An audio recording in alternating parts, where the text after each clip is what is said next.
Well, ladies and gentlemen, hello again, and welcome to another Reflected Reality Simulations video. My name's Graham, this is X-Plane 11 and the TorqueSim SR22. It's part 6 of the video series, continuing our flight on the turbo-normalized aircraft from Grand Canyon down to Ryan Field just outside of Tucson in Arizona. This video picks up where part 5 left off. We've just reached the top of climb, just overhead Prescott, Love Field, in northern Arizona, the Drake VOR, and routing down towards Phoenix. In this video, we're going to take a look at the initial descent management, followed by the RNAV approach onto runway 06 right at Tucson. So having got all the way up here to flight level 250, we are 167 nautical miles from the destination. The first thing we have to think about is the descent profile. We also need to keep an eye on our CHTs. We're running lean of peak about 17 gallons per hour. If that creeps up, I'll just lean the mixture ever so slightly, maybe 16.5, and see what happens with the cylinder head temperatures. But let's have a look at the flight plan to try and manage the descent. So at the moment, my ground speed is 209 knots. If you remember my rule of thumb for descent planning in a jet, we take that figure there, we half it, and we add a 0 on the end. So half it gets us down to 100, adding a 0 gives us 1000. That means to fly a 3-degree profile, we need about 1000 or 1100 feet per minute for the descent. Now, a propeller aircraft can descend a lot steeper because it's got a lot more drag available from the propeller. But with the turbo-normalized aircraft and with piston aircraft, we've got some compromises, we've got some considerations we have to take into account. The first thing is I need to monitor the CHTs. In fact, let me just lean that ever so slightly. We need to make sure the engine doesn't get too cool in the descent. I really want to keep the temperatures up. We are cruising at the moment only 10 knots below the maximum structural cruising speed, the VNO speed, and we're not pressurized. So I don't want to descend at a very high rate of descent. So if a 3-degree profile would be 1000 feet per minute, then a 1.5-degree profile should be around about 500 feet per minute. There's no VNAV information showing at the moment, and that's because we're looking at the en route part of the flight plan, and there's no altitude shown on that. If we look at the approach phase, ALMON is the start of the approach and the end of the en route phase, but there isn't an altitude at ALMON either. The first altitude is overhead Gypsy. So we could just look at the 11 miles and maybe add a couple of thousand feet on there. But there's an easier way to do it. We can simply scroll down the en route flight plan, and I'll just insert the waypoint Gypsy in there.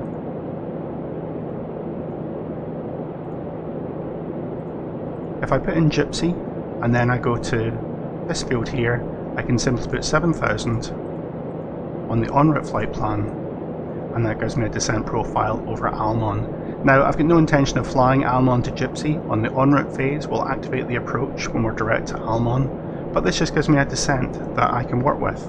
And it also fits the requirement that I've got a descent profile that ends at 7000 feet on the en route phase and on the approach phase. So when I activate the approach, I won't have any change in the descent profile.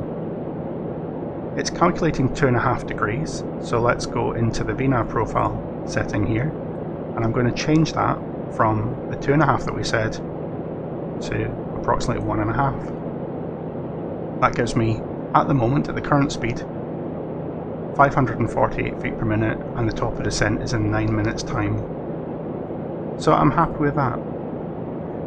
Bearing in mind this was a 250 nautical mile trip, we loaded up as much fuel as we could take for the 3 adults we've got on board, or 2 adults and a teenager we've got on board. And even with that, we're going to be quite limited on the fuel when we get down towards Ryan. So climbing up to 25,000 feet, as I said in the previous video, it's a great capability to have, but it doesn't need to be the default case. With a turbine aircraft, you always really try and cruise as high as possible. It gets you out the weather and gets you the best fuel burn. But because we're turbo-normalized, my fuel burn is the same at 25,000 feet as it is at 5,000 feet. The only difference really is the true airspeed. We're slightly faster at this altitude. See, by leaning the mixture slightly, my CHTs are starting to drop off. It's on the lean side of the cyan mark there, so that's no concern for the engine at all. So if you need to adjust your temperatures in the cruise, you can either bring the power off, although it's not very effective, or we can just lean the mixture a touch more. Remember, at high manifold pressure, the keep out region is above the cyan mark there to the top of the green arc. So looking at my flight plan again, descending in 7 minutes. Excellent. So we need to address the fact that I'm cruising quite close to the structural cruising speed. I also don't want to descend and make a rapid change to the manifold pressure on this turbo-normalized engine.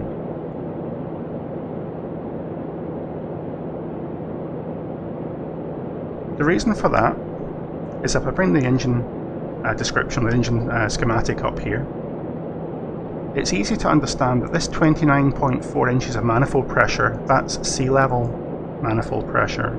It's the equivalent to sea level. But up here, the ambient conditions would only be really around about 11 inches. So all of this pressure in the inlet system is coming from the turbo compressor. But everything that's driving that turbine is from the exhaust. So it's almost a system that's imbalanced, really. We need the exhaust gas flow to drive the turbine, and we need the compressor turning to provide the power. And it's the power that produces the gas flow that drives the turbine, that drives the compressor, and so on and so forth.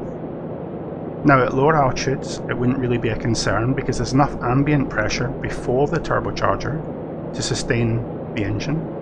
But up here, we'd have next to no power. So there's really a minimum power setting that this turbo is going to work effectively at. For me, that works out at about 25 inches of manifold pressure, and I want to make sure that any power reductions are done smoothly and slowly, taking into account the engine temperatures. This video isn't about descent management really, or about the profile management or air traffic management, so I'm simply going to descend straight down to the 7,000 feet that we've got indicated for the instrument approach, and I'll use the VNAV feature on the aircraft. VNAV should work out quite well in this approach. Still a fair bit of scrolling to go down to 7,000 feet. So if I bring the flight plan back, so you're about 5 minutes from top of descent. That's a good point to start reducing the power. So I'm going to go from 29.4 and I'm just going to very smoothly ease it back to 29 inches, just a half-inch reduction initially. So I'm looking to minimise the rate of change to account for all that inertia in the turbo system, to account for the fact there's a minimum throttle opening that I need to sustain the turbo pressure. Let me just change the fuel tanks as well. And I want to get the speed back a little bit so that when it accelerates in the initial descent, I don't get too far over my VNO limit here. I can go slightly beyond VNO, but only in smooth air. VNE is the absolute limit. Practically speaking, I'm going to use 150 and then add on about 3 knots for every 1,000 feet below.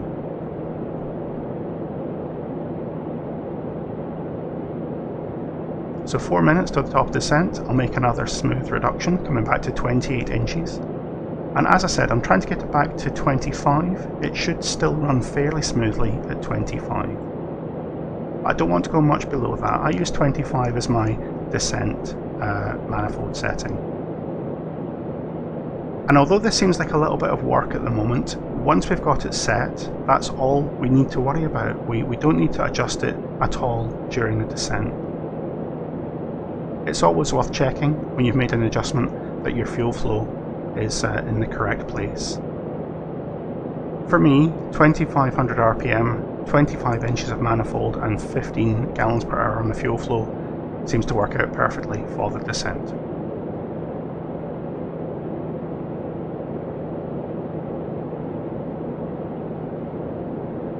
Now obviously if you were in a supercharged aircraft rather than a turbocharged aircraft, you wouldn't have the same concerns about the gas flow because a supercharger is driven by the engine RPM, So as long as the engine's still turning, it would still be providing that boost pressure.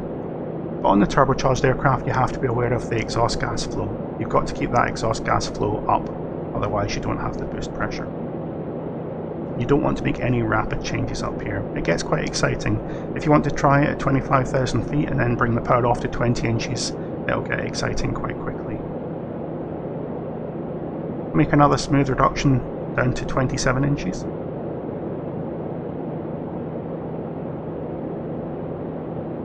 And it doesn't have to be exact, I'm just using it really as a changing 1 inch per minute.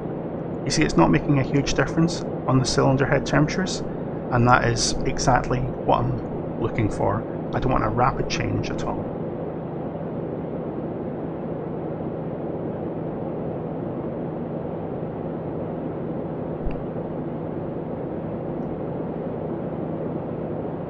Making some progress down towards Phoenix just now. Sedona's well behind us, and we can see South Mountain, we can see the Estrella Range here, and the Phoenix area just ahead of us.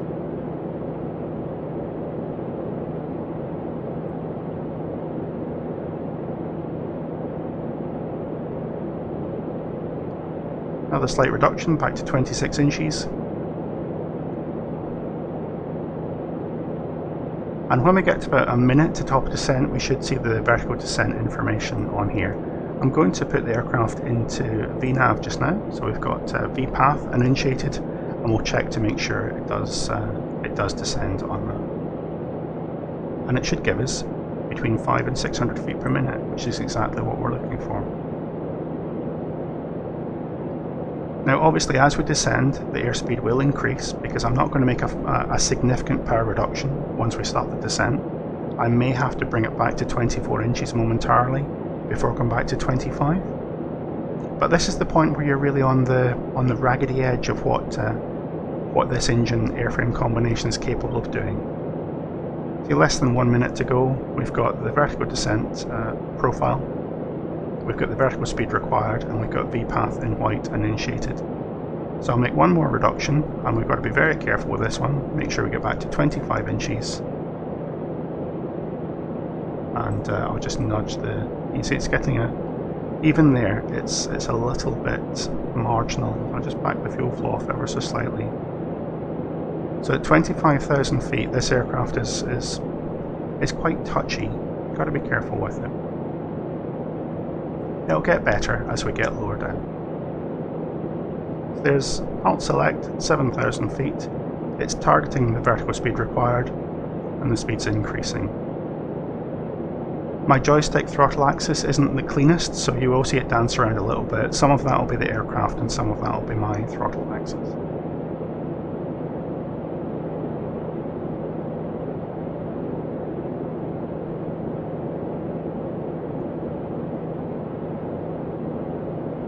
So with 2500 RPM, see if I can just stop it from dancing around there. Oh, too far. You see it's very sensitive, these power settings and these altitudes. It'll be a lot better as we get down lower. So 2500 and 25 inches, 15 gallons per hour, and we should get to just about 150 knots indicated. And that's pretty much it for setting the aircraft up for the descent. We just need to keep an eye on the airspeed, keep an eye on the temperatures, make sure the fuel remains balanced, and if we want to save a little bit of oxygen, we can start winding the oxygen regulator down on the side as we descend in altitude as well. It's just a case of monitoring the aircraft.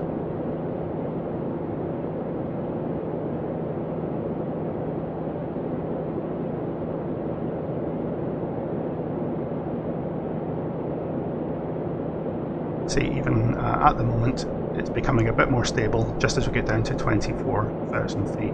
And that will change depending on the ambient conditions as well. This is slightly warmer than ISA, but not that much warmer, only 3 degrees. It's important to get a feel for it in your aircraft, how you've got your aircraft set up and how you operate it. But the key thing, the critical thing on any piston engine aircraft is that an idle power descent is something that's really to be avoided. What you're trying to do is to manage the temperatures to almost persuade those cylinder head temperatures to come down to something about 300 or less. Once the cylinder head temperatures drop off, you can make more abrupt power changes, but obviously you've also got the consideration up here of making sure that you manage that turbocharged system effectively. But it is, once you've got the hang of it, easier than an naturally aspirated aircraft, because it is essentially all set up for the descent now. There's nothing else I need to do until I get to the initial approach fix. With that in mind, you don't really need to see the full descent. Let's have a look at some scenery, and we'll pick this back up around about 11,000 feet or so.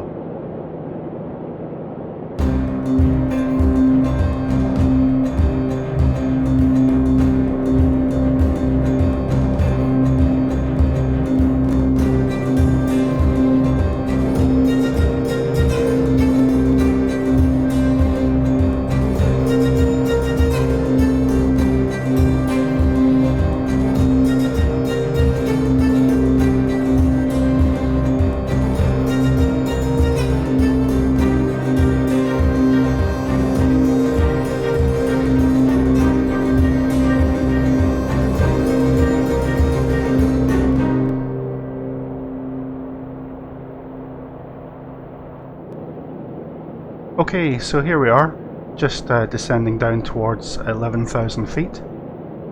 I love the scenery in the Phoenix area. It's a really stark landscape, and I love the contrast between the agricultural fields here and the metro area further north. This is Newman Peak, Picacho Reservoir, Picacho Peak, and routing down towards Tucson. This is Silver Bill Mine out the front. So at the moment we're navigating towards the waypoint called ALMON. You can see ALMON and Gypsy, that's controlling the descent at the moment. ALMON is the extent of our en route phase of the flight. After ALMON, it's the approach phase. So we can address that right now. If you keep an eye on the flight mode and initiators here and the active waypoint, we'll also double check when we transfer over that we still have vertical path. So I'm going to use the procedure button, activate approach. It's direct ALMON. I still have 7,000 feet with a vertical speed target, and it's now moved into the approach phase. So that's all we need to do. We use Gypsy in there to provide a vertical target, and prior to getting to ALMON, we've activated the approach phase to enter the approach part of the flight plan. We'll just bring the cursor up and we'll scroll down. We'll have a look at the rest of the flight plan while we're here, the rest of the approach.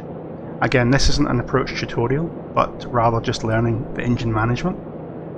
I've hard-coded 7,000 feet at Gypsy and 5,800 feet at High Lakes. The initial approach fix is Gypsy and the final approach fix is Wickham. As far as speeds go, I want to slow down to around about 120 knots at Gypsy, and back to 100 knots for the final approach fix with one stage of flap select, flaps 50%. But critically, I want to get all the engine management done before I get to the initial approach fix. You can see on the engine instruments here that I haven't changed power settings at all. We're still at 2500 RPM, 25 inches of manifold and 15 gallons per hour of fuel flow. You can see the cylinder head temperatures have cooled off quite nicely, down at 322, so I can make slightly more rapid power reductions as required. The problem you have with the piston engines is at higher temperatures, the rate of change can really have an adverse effect on the integrity of the engine. You can cause a lot of wear and a lot of stress inside the engine by making rapid temperature changes at higher temperatures. As it cools down, it's not quite as big a risk, but we want to do what we can to reduce that rate of temperature change. Going below 10,000 feet, I've got the landing lights on because we're going into a busy traffic environment and the oxygen system is selected off. We've still got the fuel boost pump running. I'll change the fuel tanks over to be the fullest tank for the approach, and I'll just double check the fuel flow having done that. So at top of descent, we came back from about 29 inches to 25 inches of manifold pressure.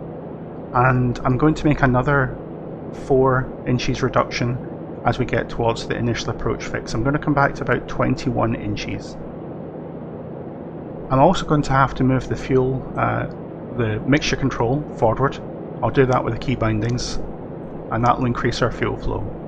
That gets us back onto the rich of peak side for the approach and landing. So let me get the engine instruments back up. We can monitor the flight path on the inset display. One of the things that's really useful on the real G1000 is the ability to have the inset set heading up and the MFD set north up. So this is good for comparing with your paper chart, and this is good for looking at the path ahead.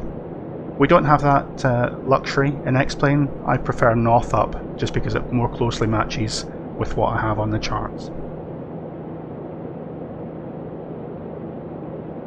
So 7,000 feet is where the approach properly begins. We're going to use VNAV throughout, so I can kind of rely on the VNAV profile. I'm going to select a lower altitude of 4,500 feet. It's going to say Alt V, and that means it's going to stop at the 7,000 magenta target. Let me just bring the flight plan back.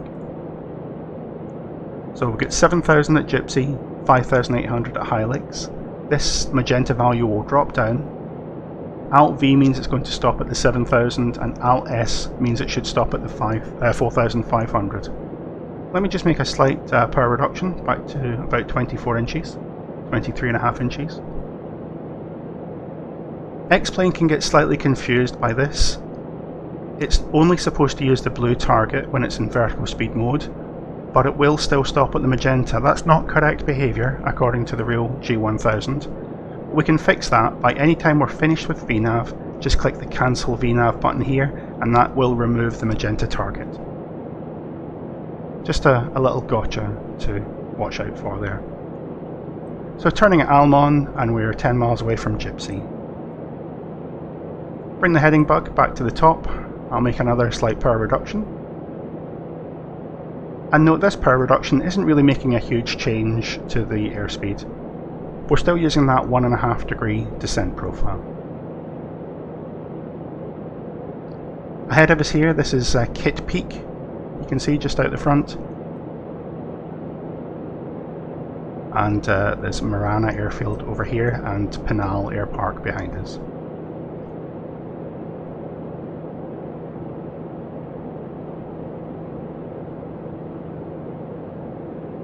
Just keeping an eye on those CHTs, you see they are coming back. Another power reduction, and I'll come back to 21 inches. Note it's still making about 61% power, so it's not really losing the speed that quickly. We've also got a true airspeed of 180 knots, so we're still really moving. You know, a Cessna 172 would be about half the speed of this at this point in the approach. It's important to understand that single pilot IFR, you really want to manage the energy on the aircraft effectively. You don't ever want to be in a position where you're faster and higher than you really intended to be. So if in doubt, fly conservatively.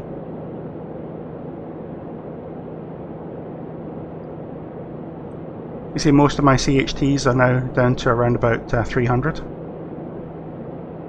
So this is the point, about 6 miles from Gypsy, where I'm going to start moving over to rich of peak, simply by moving the mixture forward.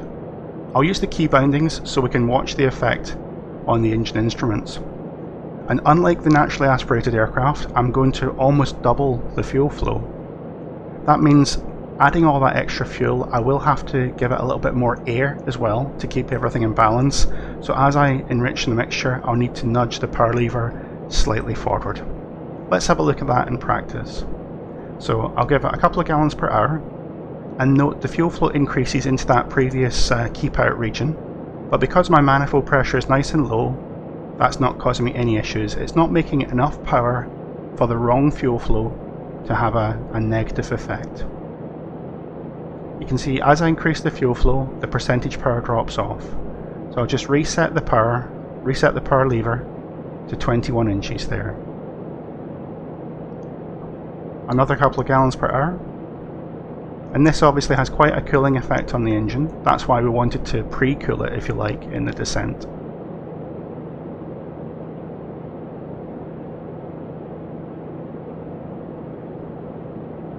It's down from 60% power to about 40% power. You can see when it gets on the rich side, the EGTs really drop off and the CHTs will drop off.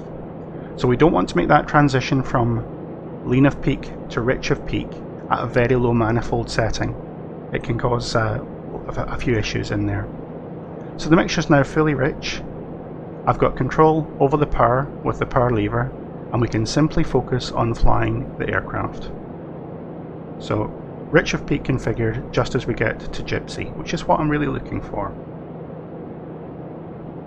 Just leveling off momentarily to make that 7,000 restriction, and as it turns you can see it's changed the restriction to 5,800. It's set a new vertical speed target and it's going to start the descent. And that momentary level off there, it's helped us slow down to 120 knots, which is where I want to be. So starting the approach, we're just going to double check the brakes are off, the undercarriage is fixed, the mixture is set for landing, the prop is automatic on the Cirrus, and fuel, we're on the fullest tank with the fuel pump set appropriately. So we've done all of the landing checks that we're interested in. I'll just bring the heading pointer back round to the nose of the aircraft.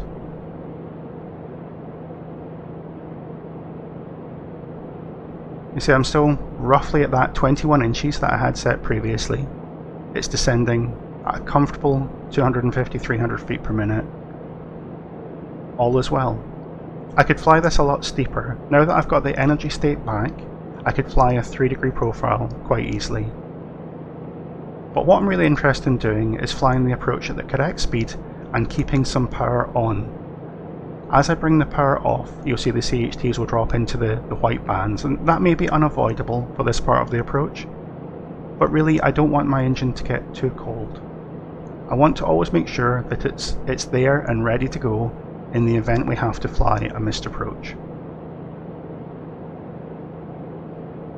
Also on the flight plan, it's worth remembering that in X-Plane it seems to be necessary to firm up these altitudes. You select the altitude and push the enter button on them. The VNAV on the default G1000 can be a bit fiddly. That being said, if it's not doing what you want it to do, simply take over and do it manually. You can fly the approach vertical speed without any issues. Just going to back the manifold off a little bit. Now as we get to High Lakes here, the next waypoint, Wickham, is the final approach fix. We can see that on the flight plan down here. It's annotated FAF, that's the final approach fix. When that's the target waypoint, we'll see the CDI change from terminal mode to LPV mode. And we should also see a change in the initiation of the vertical profile here from the arrow to a diamond, indicating it's a glide path it's looking at.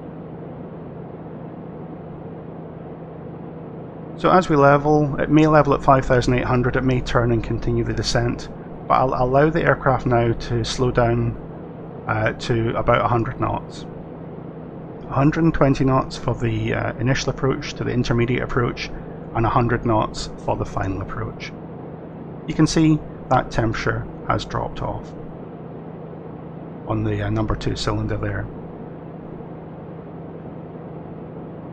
Remember on the SR22, if we've had any icing, if we're in active icing condition or there's any ice on the aircraft, 95 knots indicated is the minimum speed. If you operate the aircraft in hard IMC conditions, it's worth looking at the manual and understanding the icing limitations.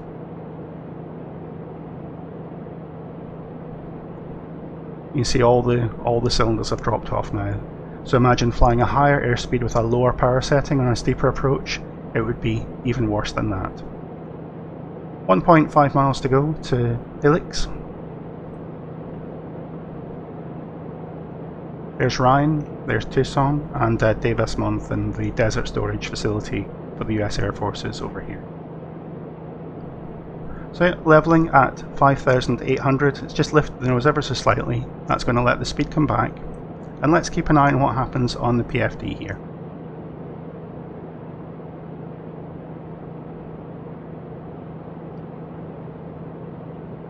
So it's changed to LPV mode here. We're still in GPS and VPath, but we've got a diamond and initiator telling us it's a glide path we're looking at, rather than a calculated vertical profile. If I leave it like this, it will simply go down to 4,500 feet and stop. It will maintain 4,500 feet at that point. So what I need to do is I need to put it into approach, just the same as we would if it was an ILS. So I'm going to push the approach button here, and I'll check that I've got GPS. It's still in VPath, it's just captured glide path, and it'll adjust the vertical profile to get onto that glide path. If it doesn't do that, if it's slightly outside of the glide path, just use vertical speed or pitch mode to establish on the profile, and it should capture. But now we've got glide path, it will not stop at 4,500. It will continue flying down towards the runway. So I'm going to push the heading knob here. That'll bring the heading target to the top in the event of a missed approach.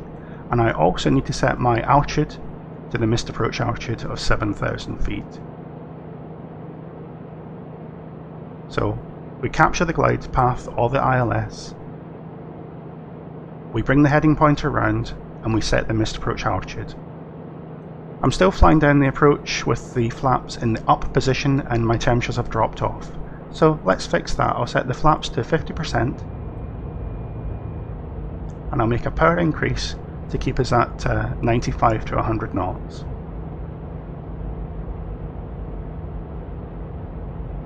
And hopefully those temperatures will start to come up a little bit. On a very long descent, on a reasonably cool day, it's 2 degrees, it's winter here, it's quite difficult to keep those temperatures up all the time. But you just do what you can.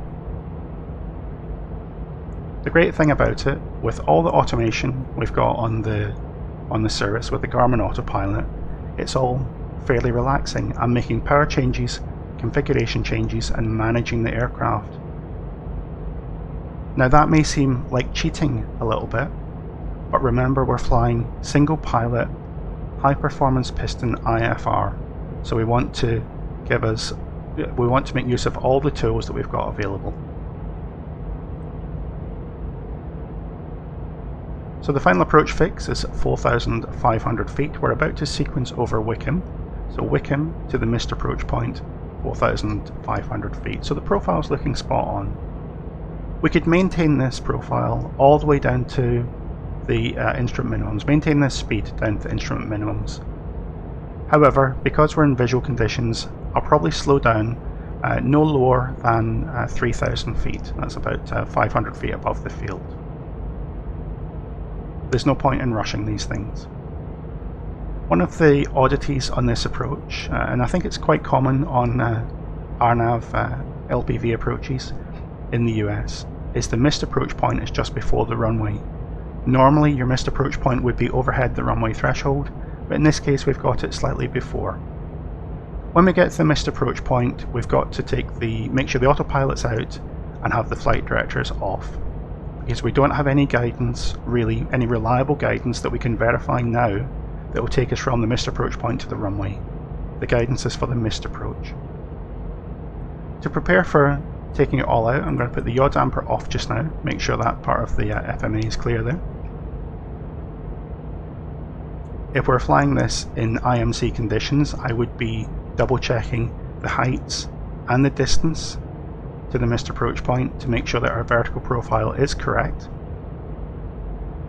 With LPV, it shouldn't really be a problem, but it's always worth double checking. You should always double check your non-precision approaches, and your ILSs for that matter. So temperatures a little bit on the cool side, but to be honest, not too bad, still above 200.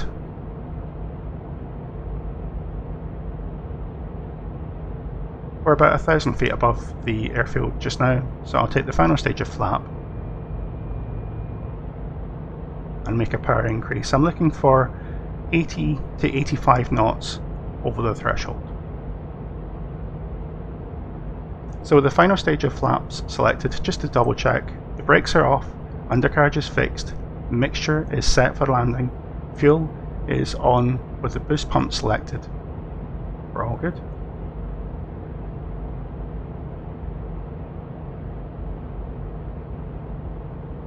You see the extra power with the offsetting the drag from the flaps is bringing the cylinder temperatures back up again. So power against flaps, it's fairly common on piston aircraft. Not so much on jets. We try and avoid unnecessary drag where possible, but in this case we're using the flaps to help provide drag so we can use a higher power setting. I do need to just let it slow down a little bit.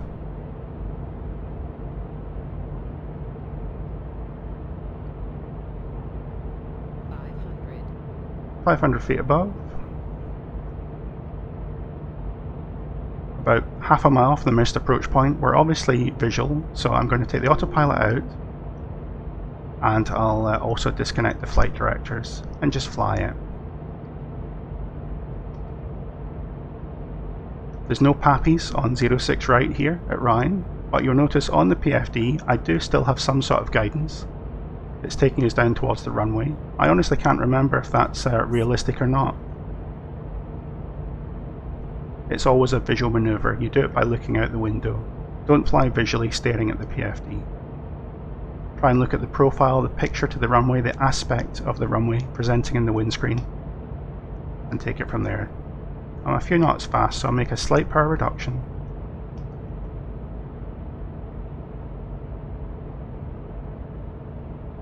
Over the threshold, smoothly coming back, preventing it dropping the nose, pitching, holding it off, a little bit floaty, down on the mains, and down.